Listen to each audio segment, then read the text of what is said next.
De Smith a Marx, uma introdução. Curso sobre o pensamento econômico ministrado por Eduardo Sá Barreto. Esse curso é realizado pelo Esquerda Online, com apoio da Usina Editorial. Esse primeiro módulo é composto por 10 aulas podcasts que discutem as obras e ideias de Adam Smith, Davi Ricardo e Karl Marx. Recomenda-se papel e um lápis à mão. Você pode pausar, retomar ou rever essa aula a hora que quiser. Olá, meu nome é Eduardo Sá Barreto e esse é o curso de formação de Smith a Marx, uma introdução, promovido pelo Esquerda Online com o apoio da Usina Editorial. Ricardo inicia o capítulo 7 abrindo um diálogo com um senso comum a respeito do comércio exterior. Esse senso comum apresenta elementos que remontam ao pensamento mercantilista. Ricardo enfatiza, de saída, que a mera ampliação do comércio não implica necessariamente ampliação do valor em circulação no país, embora amplie diretamente o conjunto de coisas disponíveis ao atendimento das necessidades. Novamente, ele está sendo rigoroso com sua análise anterior de que a riqueza real é determinada quantitativamente pelo valor e não qualitativamente pelas coisas adquiridas. Se a ampliação dessas coisas se deu por meio de uma ampliação do mercado em virtude da descoberta de mercados mais vantajosos, o número e variedade de coisas importadas pode aumentar sem que o valor produzido internamente e o valor exportado aumentem. Esse mesmo senso comum ainda afirmaria, diz o autor, que os lucros elevados obtidos por importadores e exportadores atrairia capital para esse tipo de atividade deslocado de outros empregos. Essa evasão de capital provocaria uma elevação geral de preços e, assim, elevaria os lucros ali também, nessas outras atividades. Não é nesse registro que Ricardo irá procurar explicar as vantagens do comércio exterior. Ele argumenta que, ao invés de o lucro geral se elevar até equiparar-se aos lucros auferidos no comércio internacional, são esses últimos que convergem rapidamente para o nível mais baixo, compatível com o nível geral. A elevação do nível geral de lucro, alegada pelo senso comum, pressupõe a elevação geral de preços, o que, por sua vez, pressupõe um desequilíbrio entre oferta e demanda, já que a evasão de capital estaria gerando uma contração da oferta. Ricardo, porém, chama a atenção para o fato de que a própria demanda também está sendo deslocada, dos empregos orientados ao mercado interno para os empregos orientados ao mercado externo. É por esse motivo que ele sublinha a demanda conjunta das mercadorias estrangeiras e nacionais e afirma que ela, abre aspas, será limitada, no que se refere ao valor, pelo rendimento e pelo capital do país. Fecha aspas. A título de ilustração, Ricardo propõe um exemplo em que a mercadoria importada sofre um barateamento de 50%. Ele procura construir o exemplo para evidenciar que, quando cai o valor da mercadoria importada, abrem-se duas possibilidades básicas para a nação importadora: continuar importando a mesma quantidade em termos de valor, o que implicaria um número maior de unidades importadas, ou continuar importando a mesma quantidade de unidades, o que implicaria importação menor em termos de valor, restando assim uma soma maior de valor para o consumo de mercadorias nacionais. No primeiro caso, não há redistribuição alguma entre a demanda de mercadorias estrangeiras e internacionais. No segundo caso, há um deslocamento da demanda de mercadorias estrangeiras em favor das mercadorias nacionais. Mais importante, a demanda total não necessariamente sofre variação alguma.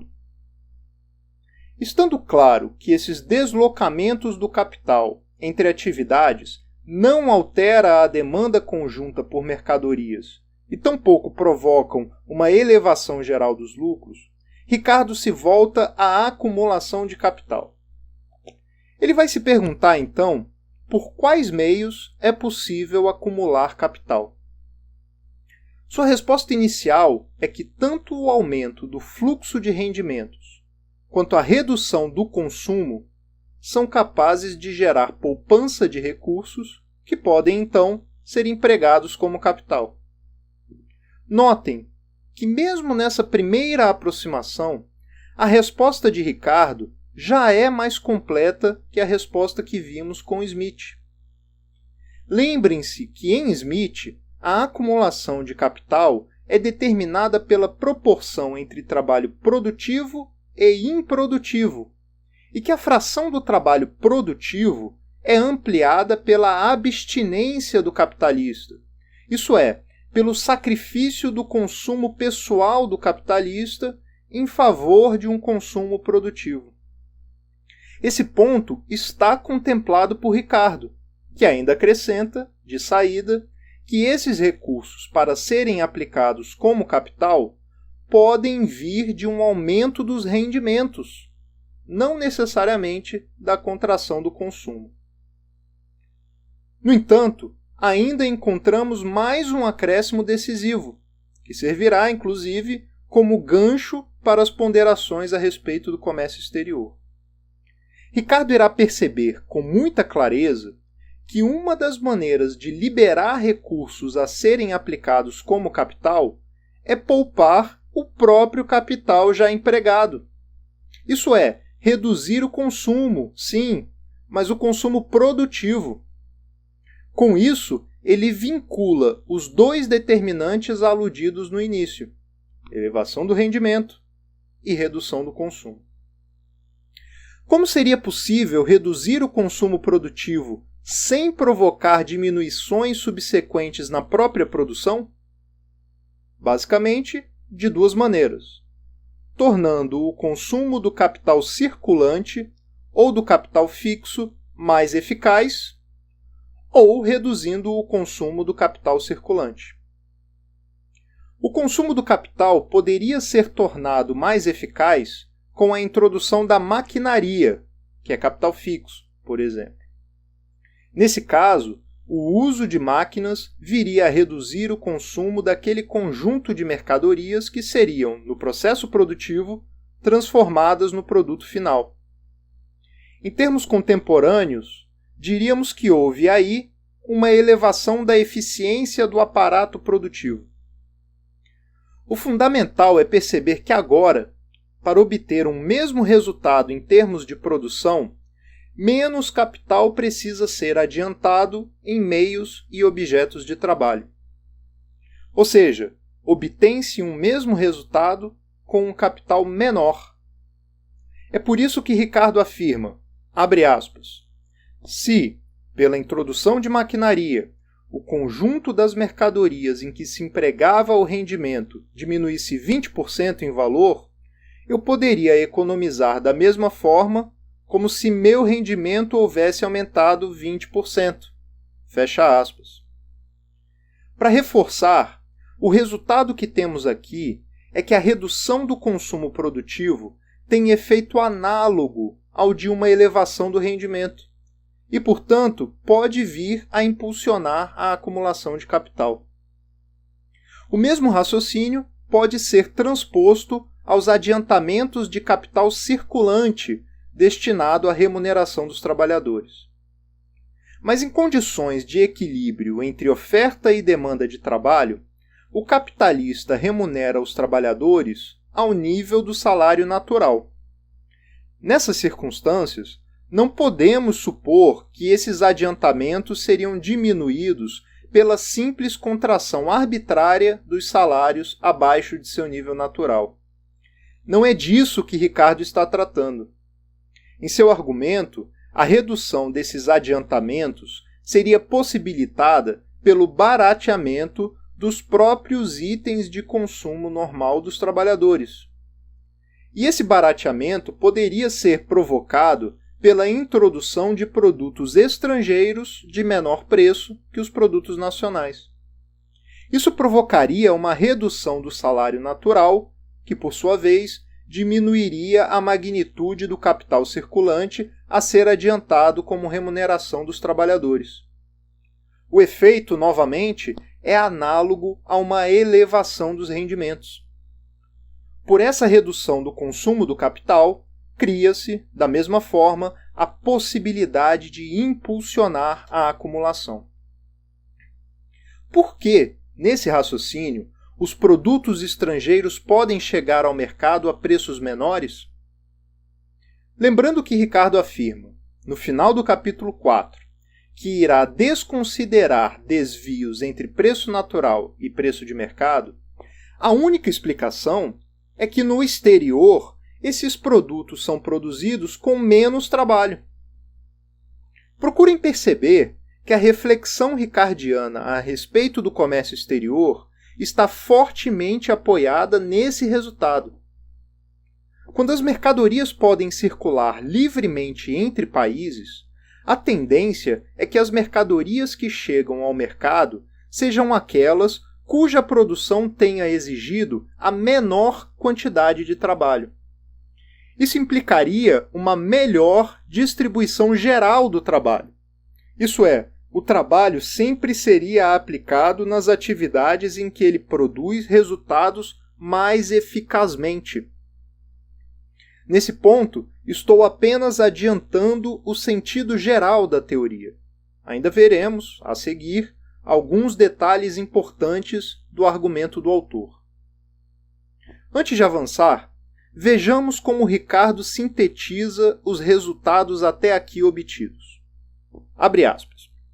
É tão importante para o bem da humanidade que nossas satisfações sejam aumentadas pela melhor distribuição do trabalho, quanto aumentar nossas satisfações por meio de uma elevação da taxa de lucros. Se, portanto, por uma ampliação do comércio exterior ou devido a melhoramentos na maquinaria, os alimentos e os bens necessários ao trabalhador puderem chegar ao mercado com preços reduzidos, os lucros aumentarão.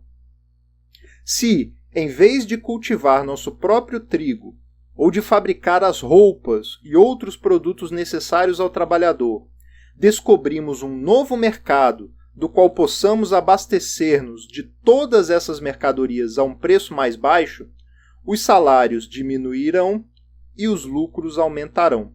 Fecha aspas. A linha de raciocínio é bem clara. Como aumenta a riqueza? Com a acumulação de capital. E qual o combustível da acumulação? Os lucros. Mas os lucros só aumentam na proporção em que diminui a massa de salários. Como obter esse resultado? Substituindo trabalhadores por máquinas e ou barateando o consumo normal dos trabalhadores. Essa segunda via se abre quando se encontram no comércio exterior produtos mais baratos do que os produzidos domesticamente. Nesse cenário, os salários diminuiriam e os lucros aumentariam. Com a elevação dos lucros, o ritmo da acumulação seria intensificado e, como consequência, o crescimento da riqueza. Vale notar que, embora os salários diminuam, nesse raciocínio ainda não se vislumbra a possibilidade de que os trabalhadores piorem de vida, posto que é o salário natural que está diminuindo em virtude do barateamento do conjunto normal de consumo dos trabalhadores. Isso já permite a Ricardo concluir que todo comércio exterior é benéfico, pois a quantidade e a variedade do consumo no país são ampliados. Todas as classes seriam beneficiadas, mesmo que de maneira desigual. Quando o barateamento ocorre nas mercadorias de consumo básico, toda a população se beneficia na medida em que todos são consumidores daqueles produtos. Os proprietários do capital se beneficiam, além disso, porque os salários diminuem sem que o preço de suas mercadorias sofra alteração. Nesse ponto, poderia parecer estranho que os trabalhadores estejam se beneficiando de um movimento em que seus salários diminuem e o preço das mercadorias não. Mas é claro que esse comentário a respeito da não redução do preço é dirigido àquelas mercadorias que não fazem parte do conjunto normal de consumo dos trabalhadores.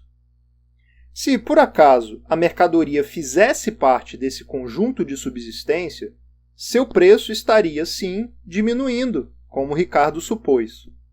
Mas isso seria a causa da diminuição dos salários, não um efeito dela.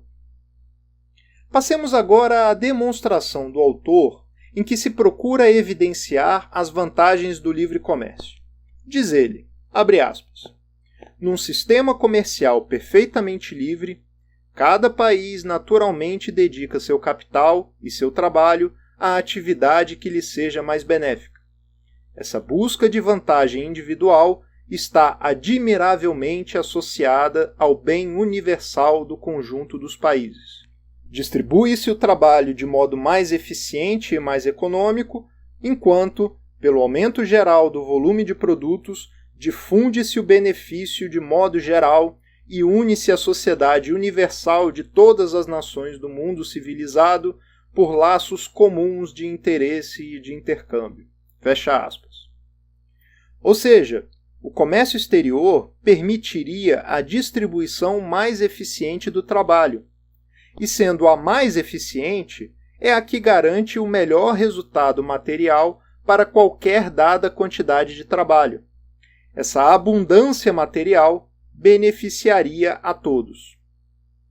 Lembrem-se que no interior de um país, as taxas de lucro tendem a ser iguais, descontando-se eventuais diferenças relacionadas a maior ou menor segurança, maior ou menor facilidade, etc. Isso posto, Ricardo chama a atenção para o fato de que o mesmo não necessariamente ocorre entre países.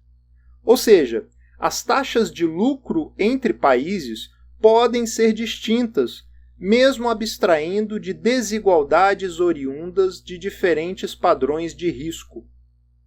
Se estamos contrapondo a realidade produtiva de duas nações distintas, a desigualdade da taxa de lucro para uma dada atividade pode ser originada em diferenças no trabalho necessário para a produção daquela mercadoria em cada um dos países. Ricardo ancora sua teoria do comércio exterior nessa possibilidade. A ilustração que Ricardo oferece é bastante conhecida. Ele supõe dois países, Portugal e Inglaterra, e duas mercadorias, vinho e tecido. A maneira associada a Smith de pensar as vantagens do comércio exterior exige que suponhamos que na relação entre dois países travando o comércio de duas mercadorias, cada um dos países apresente vantagem absoluta na produção de uma das mercadorias. Ou seja, para que o argumento smithiano se sustente, é necessário que o país A possa produzir a mercadoria 1 de maneira mais eficiente, isso é, com menos trabalho necessário, e que o país B produza a mercadoria 2 de maneira mais eficiente que o país A. O desdobramento prático é a recomendação de que um país se especialize na produção daquilo em que é mais produtivo. Diante disso, a pergunta inconveniente que se impõe é: e se o país não for mais produtivo na produção de nada? No argumento de Ricardo, esse tipo de vantagem absoluta é dispensável. Segundo afirma o autor, será mutuamente vantajoso que o comércio se estabeleça mesmo se Portugal for capaz de produzir vinho e tecido de maneira mais eficiente que a Inglaterra. Vejamos como. Talvez seja uma boa hora para pausar o áudio e pegar papel e caneta para ir acompanhando os passos da ilustração. Lembrem que estamos lidando com dois países e duas mercadorias: Portugal e Inglaterra, vinho e tecido. Portugal tem maior produtividade na produção de vinho, que exige o emprego de 80 pessoas. Se fosse produzir tecidos, seria necessário empregar 90 pessoas. A Inglaterra tem maior produtividade na produção de tecido, que exige o emprego de 100 pessoas. Se fosse produzir vinho, seria necessário empregar 110 pessoas. Notem que, nesse quadro, a Inglaterra não apresenta vantagem na produção de nenhuma das duas mercadorias. Portugal tem melhores níveis de produtividade nas duas. Mesmo assim, Ricardo sustenta que faz sentido para Portugal se especializar na produção de vinho e importar o tecido da Inglaterra. Por quê? Porque a quantidade disponível de trabalho a ser distribuído entre as atividades é limitada. Se Portugal fosse produzir vinho e tecido, parte do trabalho disponível nacionalmente deveria ser deslocada para uma produção menos eficiente. Isso é, uma produção capaz de obter um resultado relativamente inferior. Seria mais racional, argumenta Ricardo, que todo o trabalho português fosse dedicado à produção de vinho, porque, sendo mais eficiente nessa atividade, proporcionaria um resultado, um produto final, proporcionalmente maior. Esse produto final maior habilitaria a economia portuguesa a destinar uma magnitude maior do produto nacional ao comércio exterior, obtendo, na troca, aquilo que não produz, o tecido. Mas aí você poderia ponderar. Se produzisse nacionalmente, Portugal precisaria deslocar 90 pessoas para a produção de tecidos. Ao trocar com a Inglaterra, ela obtém uma mercadoria que é produto do trabalho de 100 pessoas. Não seria essa uma substituição irracional? A distribuição do trabalho português não seria, nessa alternativa, menos eficiente? No entendimento de Ricardo, seria menos eficiente apenas caso vigorasse a troca de equivalentes no comércio exterior, tal como supostamente vigora domesticamente. Ao trocar vinho por tecidos, a relação não é, afirma o autor, a quantidade de vinho correspondente ao trabalho de 100 pessoas por uma quantidade de tecido correspondente ao trabalho de 100 pessoas. A relação, de fato, é a quantidade de vinho correspondente ao trabalho de 80 pessoas por uma quantidade de tecido correspondente ao trabalho de 100 pessoas. Sendo assim, ao optar pela especialização combinada ao comércio exterior, Portugal estaria deixando de obter tecido com o trabalho de 90 pessoas para obter tecido com o trabalho de 80 pessoas empregadas na produção do vinho. O mesmo raciocínio pode ser estendido à Inglaterra. Ao invés de obter o vinho empregando o trabalho de 110 pessoas, será mais vantajoso obter o vinho pelo comércio exterior, com o emprego de apenas 100 pessoas na produção de tecido. Isso é o núcleo básico do que conhecemos como a teoria das vantagens comparativas. Ela afirma que, em um ambiente de livre comércio, é vantajoso que cada economia nacional dedique o seu trabalho disponível a produzir aquilo que se pode produzir com um maior nível de produtividade. Isso é, recomenda-se que a economia se especialize. Já aqui temos um elemento que costuma receber pouca atenção. O raciocínio só se sustenta se supusermos a troca desigual. Um país cede o produto de 80 pessoas e recebe o produto do trabalho de 100 pessoas. O outro cede o produto de 100 pessoas e recebe o produto do trabalho de 80 pessoas. A segunda parte do argumento recebe ainda menos atenção do que esse elemento. Ricardo deixa o raciocínio baseado em quantidades de trabalho e passa a ilustração do mecanismo usando os conceitos de preço, dinheiro e letras de câmbio. Recomendo novamente que os passos do raciocínio sejam acompanhados com papel e caneta. O autor vai agora supor que o vinho custa 45 em Portugal e 50 na Inglaterra, e que o tecido custa 50 em Portugal e 45 na Inglaterra. Não custa reforçar que o vinho é mais caro que o tecido na Inglaterra, porque ali a produção do vinho é menos eficiente. Pela mesma lógica, o tecido é mais caro que o vinho em Portugal, porque ali a produção de tecido é menos eficiente. O comércio exterior não se processa nas respectivas moedas nacionais, mas sim com letras de câmbio, que precisam ser adquiridas pelos importadores de tecido em Portugal e pelos importadores de vinho na Inglaterra. E onde os importadores encontram disponíveis essas letras? Nessas circunstâncias, segundo Ricardo, com os exportadores. Vejam, quando os exportadores portugueses de vinho vendem sua mercadoria, eles recebem letras de câmbio. O mesmo vale para os exportadores ingleses de tecido. As letras de câmbio, no entanto, não são úteis para eles nos mercados nacionais, de modo que eles precisam convertê-las nas respectivas moedas nacionais. Isso gera uma oferta de letras de câmbio. Será precisamente essa oferta que irá atender à demanda por letras de câmbio dos importadores.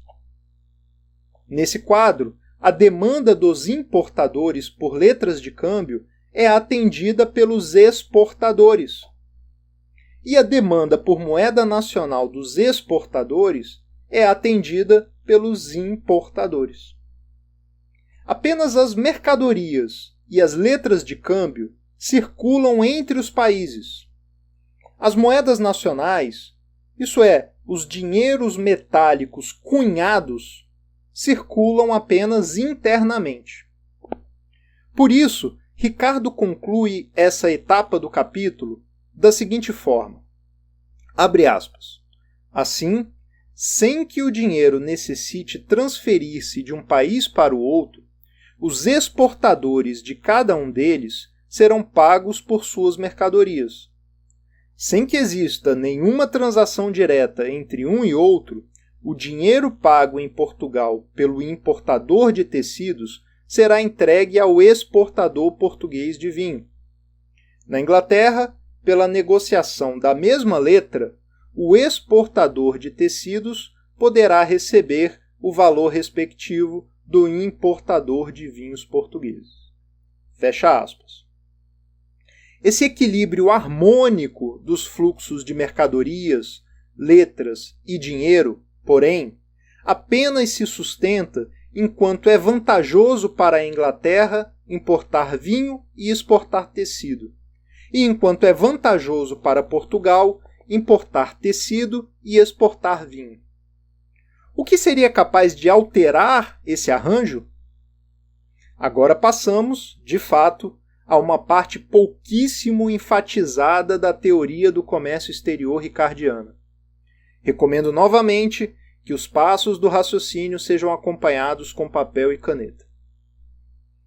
O que pode introduzir modificações nesse arranjo harmônico é a descoberta de novos processos que alterem os níveis de produtividade na produção de uma das mercadorias em um dos países.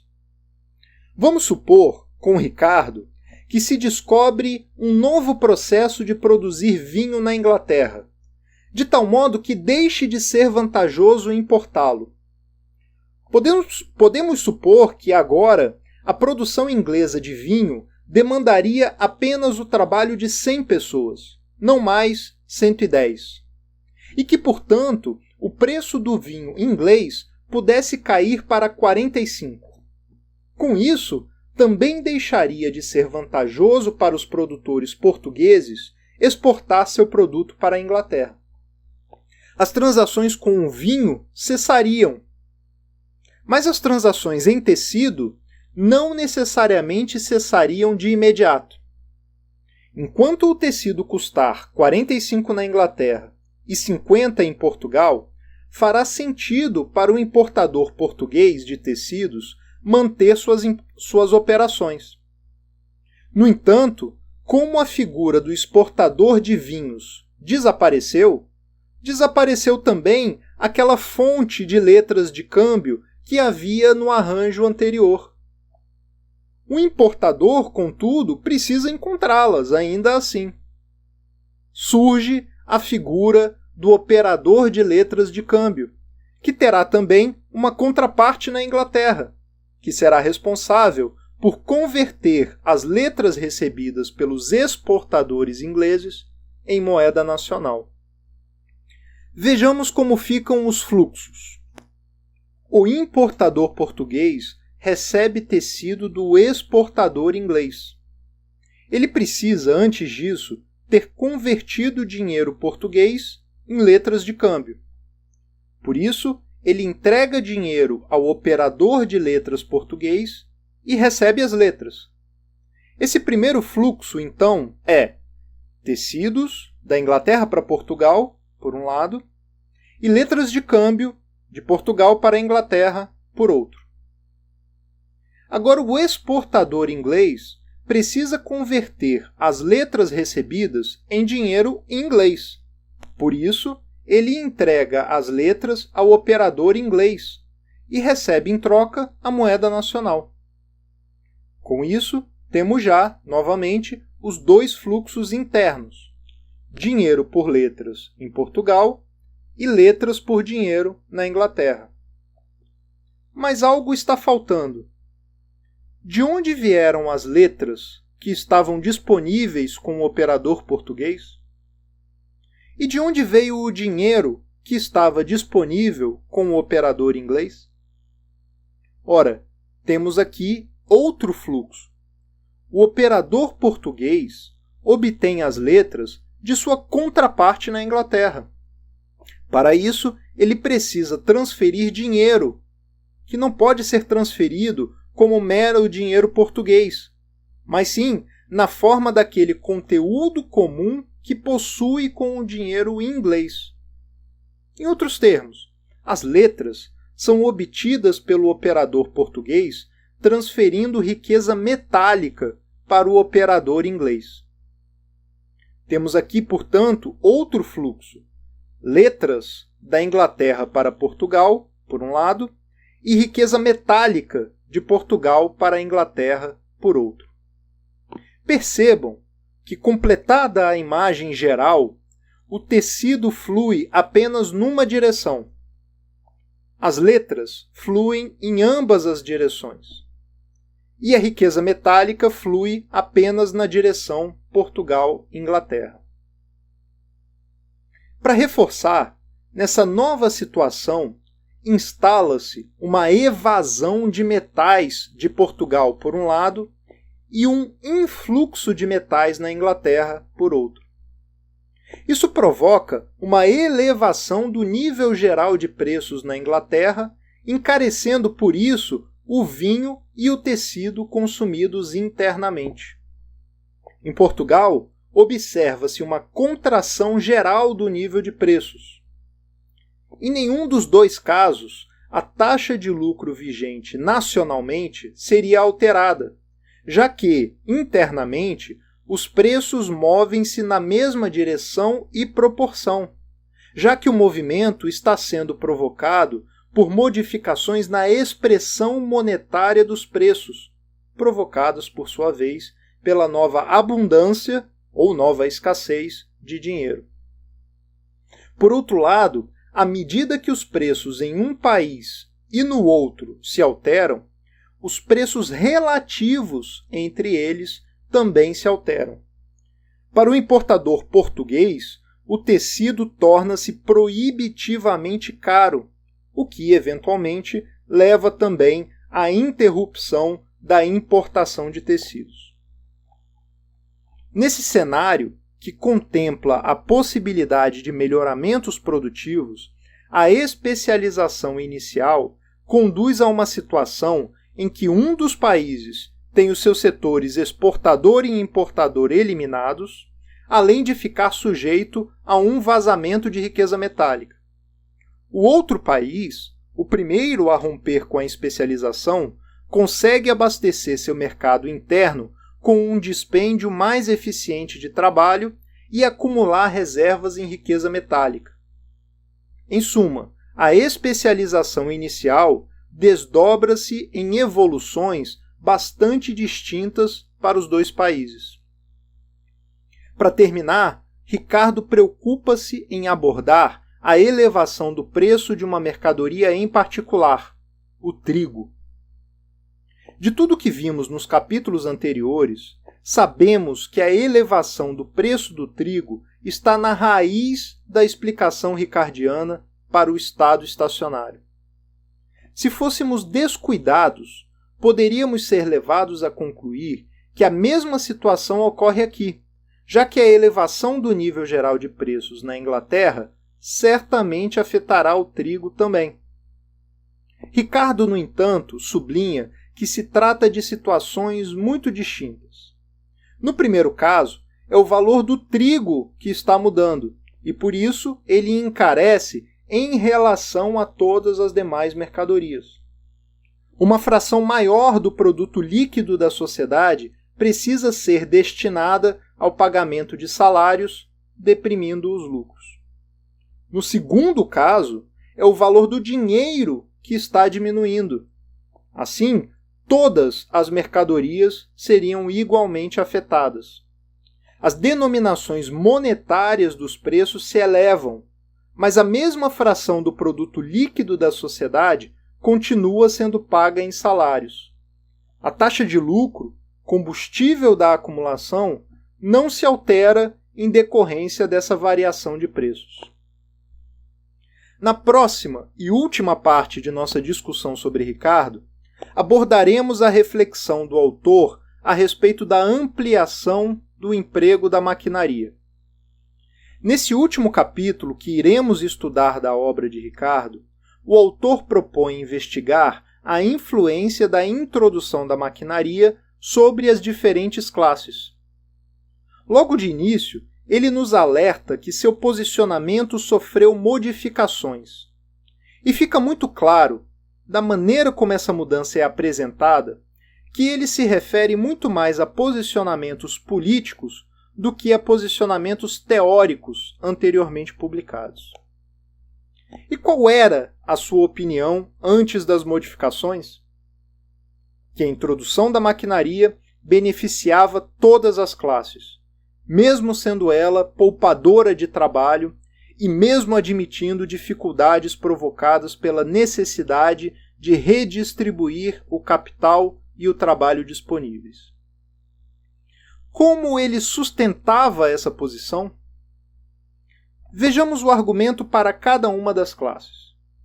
Segundo Ricardo, após a introdução da maquinaria, os proprietários de terra continuariam recebendo a mesma renda, já que, como vimos, a renda é determinada pela fertilidade diferencial da terra e pelo preço dos produtos agrícolas.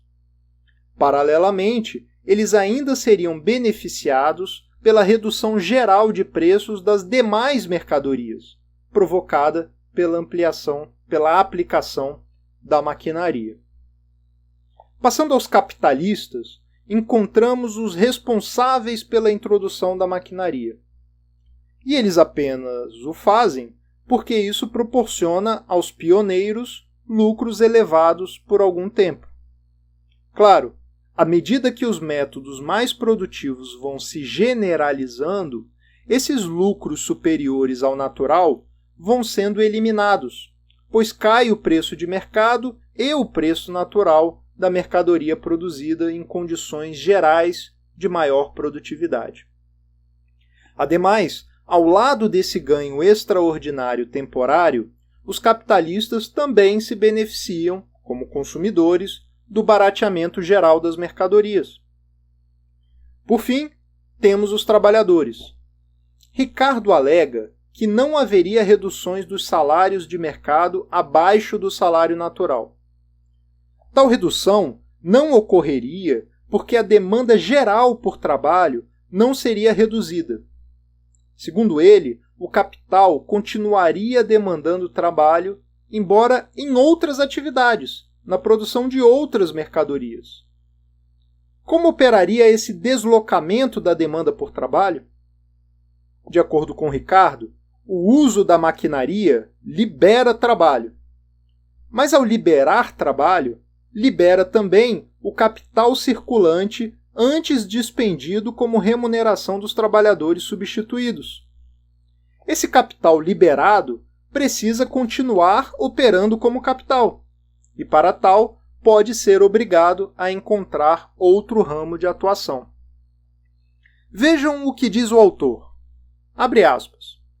Se, devido a um aperfeiçoamento da maquinaria, com o emprego da mesma quantidade de trabalho, a quantidade de meias quadruplicasse e a demanda de meias somente duplicasse, alguns trabalhadores seriam necessariamente despedidos da indústria de meias.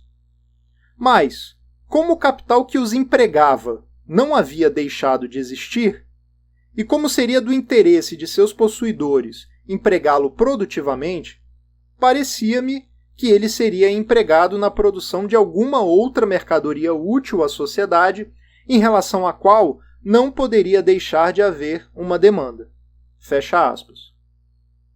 Assim, como a demanda por trabalho seria preservada, o salário de mercado não cairia abaixo do salário natural. Além disso, os trabalhadores poderiam ainda, tal como as demais classes, beneficiar-se, enquanto consumidores, do barateamento das mercadorias. Isso completa o entendimento original de Ricardo. Assim, ele sustentava o caráter benéfico geral da aplicação de maquinaria. Ao mudar de opinião, suas posições em relação aos proprietários de terra e aos capitalistas permanecem as mesmas. Apenas sua posição em relação à classe trabalhadora sofre reformulação. O enunciado fundamental dessa nova opinião é que as mesmas causas que impulsionam o crescimento do rendimento líquido podem, ao mesmo tempo, criar uma população excedente e, com isso, deteriorar as condições de vida da classe trabalhadora. Por esse motivo, ele afirma, antes mesmo de apresentar o argumento, abre aspas, estou convencido de que a substituição de trabalho humano por maquinaria é frequentemente muito prejudicial aos interesses da classe dos trabalhadores. Fecha aspas. Para tentar demonstrar seu raciocínio, Ricardo lança mão de um exemplo bastante confuso. Parte dessa confusão vem de sua concepção um tanto imprecisa de capital circulante. E também vem de uma visão, então corrente, de que a massa de salários representa uma espécie de fundo de subsistência que é garantido pelo capital àqueles que trabalham. Apesar disso, tentemos extrair o que temos de fundamental no argumento. Segundo Ricardo, quando o capital substitui trabalho por máquinas, ele diminui o rendimento bruto da produção exatamente na medida em que abre mão de trabalho. A lógica aqui é simples. Aquele elemento que cria valor está sendo substituído por uma máquina que consegue obter o mesmo resultado útil com muito menos trabalho incorporado. Essa redução do rendimento bruto poderia, a princípio, parecer bastante desinteressante do ponto de vista do capital. Ricardo alerta, contudo, que o que importa para o capital é o rendimento líquido, não o bruto. Assim, de olho em um rendimento líquido maior, o capitalista substitui trabalhadores por máquinas e transforma parte de seu capital circulante em capital fixo. Esses mesmos processos que aumentam o rendimento líquido barateiam as mercadorias. Tal barateamento eleva a capacidade de poupança do capitalista, o que, por sua vez, aumenta sua capacidade de acumulação e pode desdobrar-se em aumento do rendimento bruto, caso essa nova capacidade acumulada seja transformada em capital. Se esse efeito impulsionador da acumulação superar o efeito da substituição de trabalhadores, a situação da classe trabalhadora tende a melhorar, dirá Ricardo. No entanto, o autor alerta que a descoberta e o uso da maquinaria pode vir acompanhada de uma redução da produção bruta, o que faria o segundo efeito prevalecer sobre o primeiro. Vamos refazer os passos do raciocínio para podermos ver com mais clareza as implicações dessa segunda possibilidade. Segundo Ricardo, a introdução da maquinaria sempre aumenta o produto líquido, pois se não aumentasse, não haveria motivos para os capitalistas a utilizarem. Quando o aumento do produto líquido vem acompanhado de aumento do produto bruto, todas as classes se beneficiam, diz o autor. Mas pode haver aumento do produto líquido ao mesmo tempo em que há contração do produto bruto, caso em que a classe trabalhadora tem sua situação piorada. Nessas circunstâncias, quando o capitalista substitui trabalhadores por máquinas, convertendo parte de seu capital circulante em capital fixo, ele está contraindo o tal fundo de manutenção dos trabalhadores que mencionei agora há pouco. Essa contração provocaria uma inevitável pressão para a redução da demanda por trabalho e desencadearia o surgimento da população excedente mencionada por Ricardo. Isso é, o surgimento de um contingente de trabalhadores que oferta trabalho sem encontrar quem o demande. Temos aqui uma clara situação em que se instala um descompasso entre oferta e demanda por trabalho. A demanda contraiu-se e, por isso, a oferta tornou-se subitamente excedente. Essa situação deteriora as condições da classe trabalhadora de duas maneiras simultâneas e articuladas. Primeiro, parte da população trabalhadora fica sem emprego e, portanto, sem acesso aos meios mais elementares de subsistência. A penúria material aqui é máxima. Além disso, essas pessoas agora comparecem como um excesso de oferta de trabalho, o que pressiona o salário de mercado, que cai abaixo do salário natural. Consequentemente, mesmo aqueles trabalhadores que tiverem conseguido conservar seus postos de trabalho terão suas condições de vida deterioradas, uma vez que o salário efetivamente pago não será mais suficiente para adquirir as mesmas coisas que o salário pago ao nível natural permitiria. Daí, Ricardo extrai uma conclusão de contundência incomum para um economista burguês. Segundo ele, a rejeição da maquinaria por parte dos trabalhadores não é puro preconceito. Está de acordo com os princípios da economia política. Apesar disso, ele se apressa em deixar claro que seu argumento não pretende ser uma crítica ao uso da maquinaria.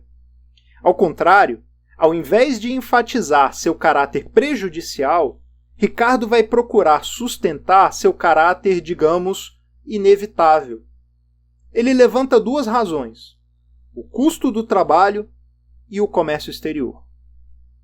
Vejamos primeiro o custo do trabalho.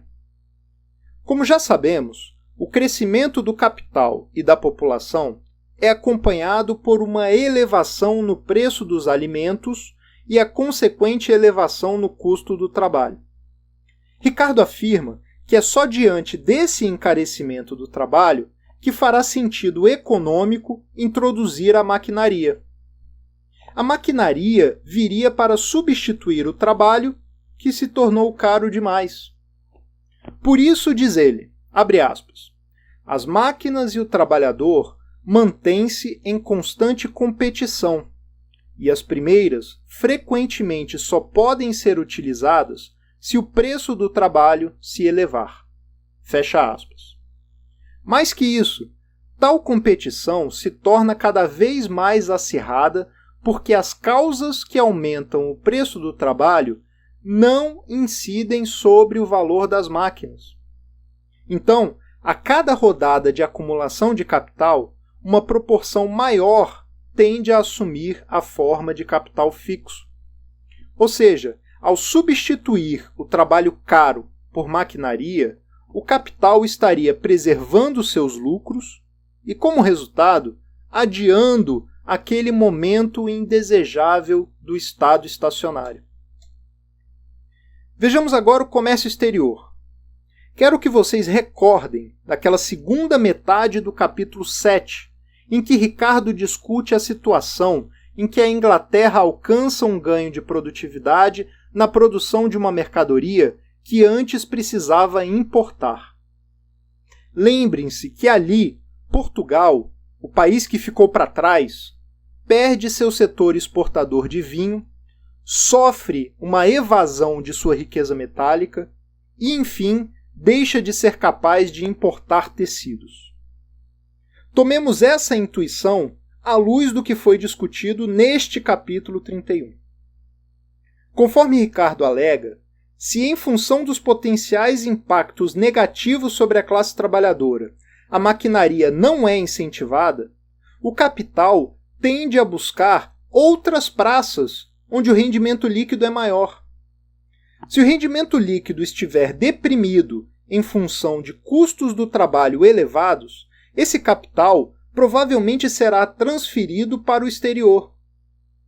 Naturalmente, à medida que o capital busca melhores rendimentos em outros países, a demanda por trabalho no país de origem tende a diminuir. Diante disso, Ricardo afirma que a alternativa real não é entre baixa demanda por trabalho e alta demanda por trabalho. A alternativa real seria entre baixa demanda por trabalho e baixíssima demanda por trabalho. Ou seja, talvez pudéssemos traduzir essa passagem da reflexão de Ricardo da seguinte forma: ruim com a maquinaria, pior sem ela. Tenho certeza que vocês têm total familiaridade com dilemas, ou supostos dilemas, como esse. Para finalizar, Ricardo ainda complementa essa intuição, lembrando que a aplicação da maquinaria proporciona o barateamento das mercadorias. Esse barateamento, por sua vez, garante maior competitividade no mercado externo. E o melhor posicionamento no mercado externo cria um novo potencial de demanda por trabalho. Sem a maquinaria, mais cedo ou mais tarde, o encarecimento relativo das mercadorias locais converteria o país em um exportador de riqueza metálica, como vimos acontecer no exemplo com Portugal. Com isso, fechamos o material a ser discutido de Ricardo. Como fiz no fechamento da parte relativa a Smith, não custa reforçar que, embora tenhamos percorrido com bom nível de detalhe alguns elementos importantes da obra, o que fizemos está longe de esgotar as reflexões do autor. Dependendo do interesse e do fôlego de cada um, tenho certeza que outros bons elementos para a discussão podem ser descobertos, assim como leituras e interpretações possivelmente distintas das que eu apresentei. Na próxima semana, começamos a abordar as contribuições de Marx. Até lá!